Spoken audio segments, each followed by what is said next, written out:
Welcome back. Cookies used to be sold along with bread and cakes in bakery shops, but in recent years, cookie boutiques have emerged, some in prime locations. Producer Sandra Lam finds out why.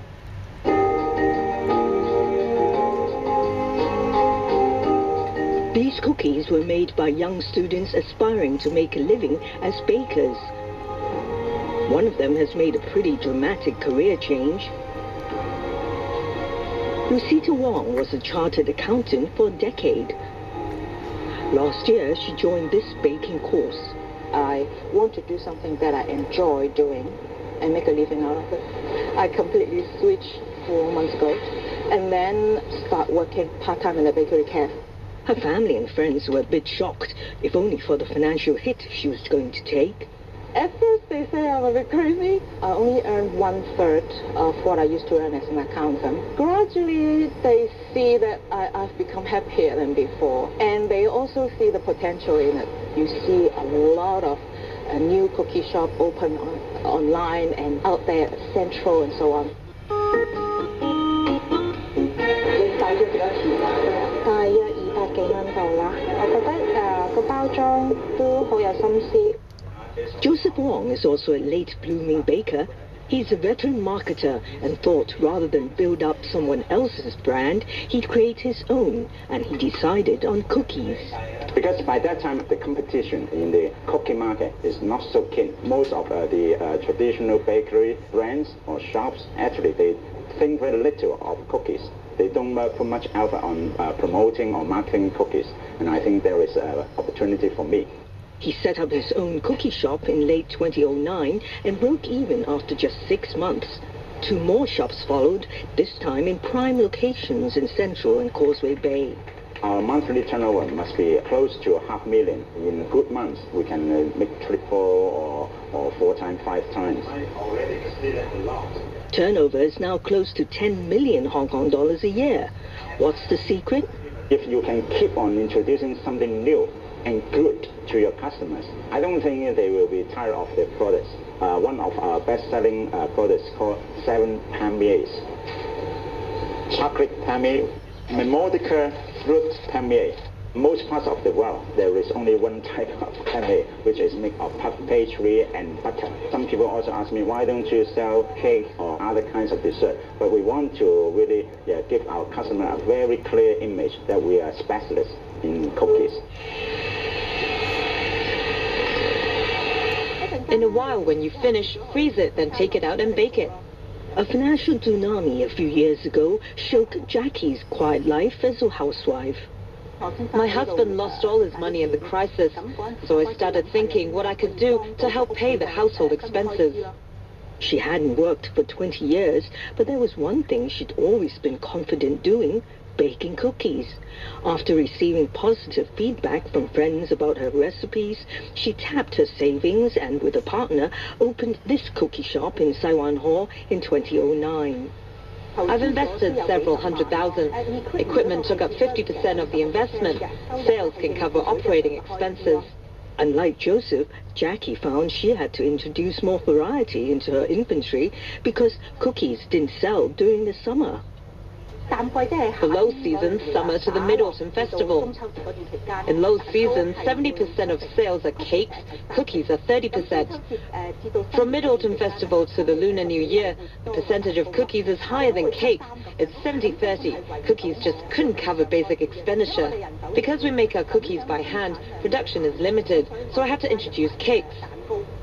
For a $50 pack of cookies, the profit margin is around 20%. Jackie said she was tempted to maximize profits by using cheaper ingredients, like replacing this Japanese sesame that is up to 8 times more expensive than others. But I couldn't compromise my standards. Isn't worth the gain, and it'd only be short-term. With the introduction of cakes, she figures it'll take another 2 years to break even. She doesn't regret her move. Looking back, the financial tsunami helped me a lot. I've discovered my interest, and this interest has become a profession.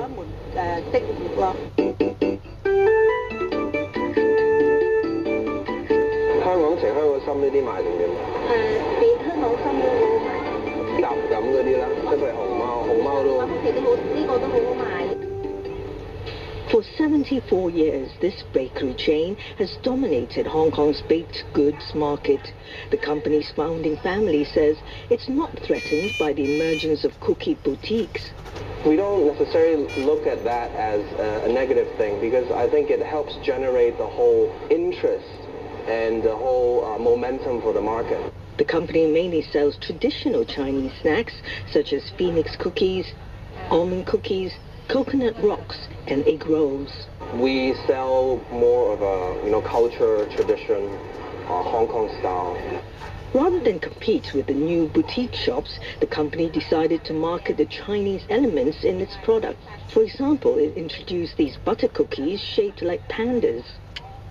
It also invited Ah Chung, a well-known Hong Kong calligrapher, to design gift boxes, popular among locals and tourists, especially during festivals. We try to revamp the image and making it more appealing and young and fresh. We have developed a line that is retro, more old school packaging styles. Sales has been doubling, tripling since the first couple weeks.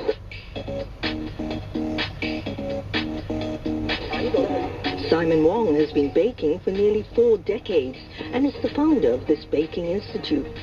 Simon says while it might be easy to set up a cookie business, he tells his students they should take the time to perfect their skills first. The competition is fierce because cookies are easy to make. Anyone can make cookies.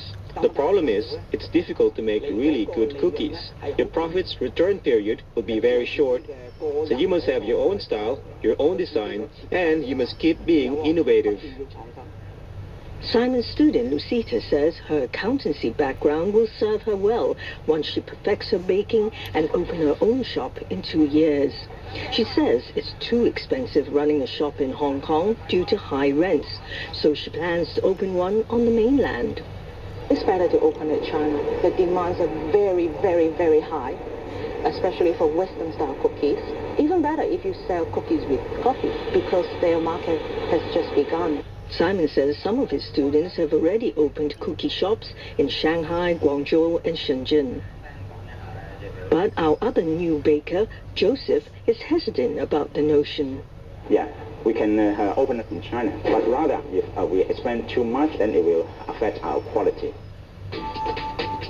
And now a look at the market.